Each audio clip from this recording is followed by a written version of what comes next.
I don't think anyone's life will get worse if they train hard and get stronger. You have to rewire your brain. I don't see how your life can detriment from that. Maybe you could find some extreme scenario, but as a general rule to everybody, go gym, you're a weakling, go get strong. Yes. I think that's a good general point. Absolutely. The first point is to improve your body. It's the first thing you can do. So when you're asking me, the man who has no father and he wants to live a good, righteous life inside of his home, I don't know all of his background. I don't know his capabilities. I don't know his mental state. I don't know where he lives. I don't know anything. But I know that if he gets stronger, he'll stand a better chance of doing it. Because you also learn mental discipline by doing that, which is also a good thing to learn. When I teach people saying, listen, you need to go become as rich as possible, the reason I'm doing that is not just so that you make money, which is the time and energy of other people. It's also all the lessons you'll learn along the way. You're gonna learn how to manage people, manage staff, manage stress. You're gonna learn how to talk confidently and go to meetings. You're gonna learn how to be organized and on time. You're gonna learn how to be punctual. You'll learn a bunch of things if you learn how to make money. So I say you need to go get as much money as possible and become as strong as possible, because I believe if you do those two things and start to succeed in them, you can extrapolate and take all of the lessons from those two things and apply it to anything, including a relationship. It takes discipline for a relationship. It takes commitment for a relationship. People get lazy when they get in a relationship. Absolutely. So if you're a disciplined person who always goes to the gym, if you're good at managing stress and controlling your temper from high pressure business meetings, both of those things will apply to your relationship and make you better at running a household. 100%. So that's why I teach the two things I core teach. In fact, I teach three things, but I teach. Well, even the body, just to circle back, you have muscles. I can see that. Did you ever feel pain from growing those muscles? Absolutely, yeah, it hurts. So that's also a factor of it, and I agree with you. I think a lot of people that feel like that once they take themselves from to like, oh, fucking great, they realize they could put that energy other places. Yeah. So I agree with you. Yep. And the third thing I teach, which I think is extremely important and lacking in the world today, is brotherhood.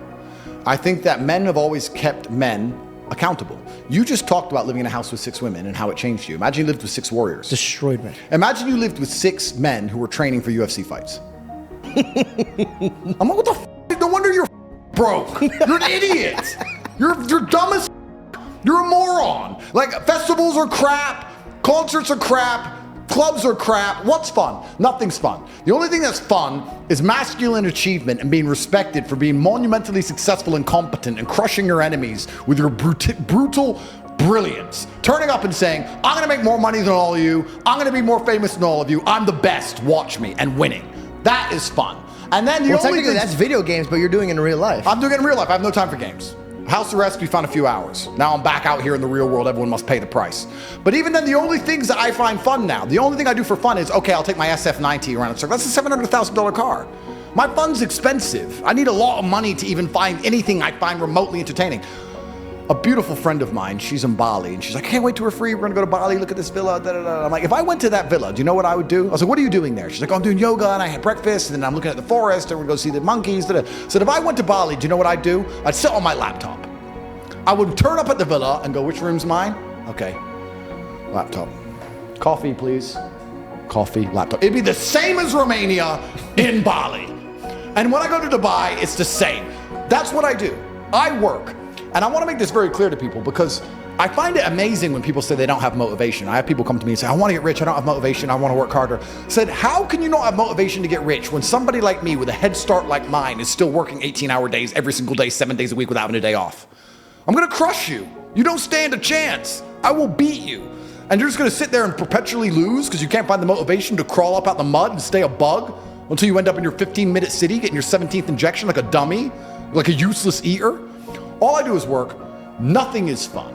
I don't have fun. I don't even understand sports. I don't understand the concept of fun. The only sport I ever did was shit out of people. Is that fun? Why did you get into fighting? Because I was a chess player. And chess and fighting are remarkably similar. Very. You have to know what your next move is going to be countering his next move. And there's no luck. If you lose, you made a mistake. There's no such thing as a lucky punch. If I'm losing a fight, or if I'm beating some guy up, and he hits me with one shot and knocks me out, and people go, that's a lucky punch. He's trained his whole life to punch people in the face, and he punched me in the face. You call that lucky? I call that good. I think it was a very good punch. Excellent. Probably his best punch of his career. No such thing as lucky punches. You loathe your own weakness. You loathe your own laziness. This is what all of these things are. I don't feel depression. How can I feel depression when I'm the most powerful version of me that I could ever fucking be? How can I feel depression when I could squeeze my own hand hard enough to break my own bones? How can I feel depression when I've smashed and destroyed 68 people's faces in front of me, men who thought they could test me in fair combat? How can I feel depressed? It's impossible. You're distracted. Your minds are broken. You need to rewire your mind and resist the slave programming. How? They have programmed. I'll tell you how. First thing you have to do is identify it. You have to identify what is happening to you. I use my mind to break the trap. What I do is I allow my enemy to manipulate me on purpose. And then I use my mind to break the trap and punish the perpetrators. I will sit on TikTok for a day and I'll just enjoy TikTok. And by the end of the day, I'll watch myself, how quickly I'm looking to be entertained, how little time I give a video, how up I am. And then I'll blink and I'll cure my fucking brain. You must allow yourself to be manipulated and you must fix it. All of it. You just talked about not appreciating the things you have. Then blink and cure your brain. It's a conscious decision. You're letting other people control your mind. It's all distraction. The Matrix is trying to control your mind. They're very good at it. That's what they do to control all of us. You have to break the trap. If you cannot control your own mind, then you are just a feather in the wind of life. Because your own mind is the only thing you can control. You can't control the weather. Right. You can't control other people. You can't even control whether your heart stops beating. You might have a heart attack tomorrow. You can't control anything besides what you think. If you cannot control your own mind, then you go through life with zero control, zero influence. You can't control anything. You're just a feather in the wind, waiting for life to blow you from happy place to sad place to happy place to sad place, completely hoping on the gods to be fortunate to you, because if any genuine discomfort comes your way, it is trained like everything else in life. It is trained. So if you find yourself not appreciating what you have until it's gone, then you must blink and cure your brain. If you find yourself unable to focus or concentrate on tasks, you must blink and cure your brain. If you find yourself unable to go and dedicate yourself to something you don't want to do, you must blink and cure your brain. Because all of our minds have been under constant assault for years.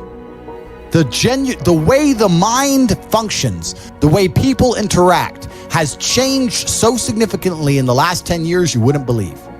If you go to a party today as opposed to a party 10 years ago, they look completely different. People are acting differently. People are on their phones now than ever used to be. Even now, people will go to places only to get an Instagram picture, even if they don't enjoy the place. Wow. It's all about pretending they're having fun as opposed to actually having fun. The entire paradigm of society and how we interact has now changed. Every single thing in the world is attempting to influence you. I'll give you another paradigm that people need to understand. I ask people have these beliefs. Doesn't matter what their belief is. Doesn't matter, they believe in something. I say, where did you get that belief from? And they don't know. Well, it's just how it's supposed to be. We're just supposed to wear them. We were still in the animal kingdom. The lions that you see on TV, they weren't just born big lions. They had to fight other lions. They had to fight to get that antelope. They had to fight other animals, hyenas, jackals. They had to fight to be the boss. We live in a comfortable world now where people think, it doesn't matter. But you know what?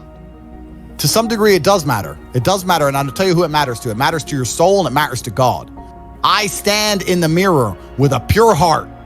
I know I am the best version of me that could possibly ever exist. I know that God is proud of me.